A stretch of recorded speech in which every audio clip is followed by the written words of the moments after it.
Hi guys, तर आज मी मेहंदीची कोन कसे बनवतात हे शिकवणार आहे. तर तुम्हाला आवडले असेल तर नक्की बघा.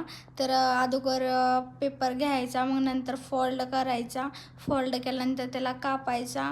मग ते 7 किंवा 8 इंचाचा पेपर घ्यायचा. मी इंच हे बघूनच घेतलेलं आहे, तरी पण तुम्ही माप घेऊन पट्टीच्या साईजने कट करू शकता. मला येतं म्हणून मी फास्ट केले. तर तुम्ही बघू शकता, असं एक छोटीशी पिन घ्यायचं. मग नंतर त्याला गोल फोल्ड करायचं आणि खालून असं खेचत राहायचं. तर बघा तुम्ही किती छान कोन बनवू शकताय. अगदी 5 मिनटामध्ये कोन बनवू शकताय. तर तुम्ही बघू शकता, असं बनवायचं आहे. जे नवीन आहे ते शिकण्यासाठी माझ्या व्हिडिओमध्ये व्हिडिओज भरपूर आहेत. तर तुम्ही पण शिकू शकता.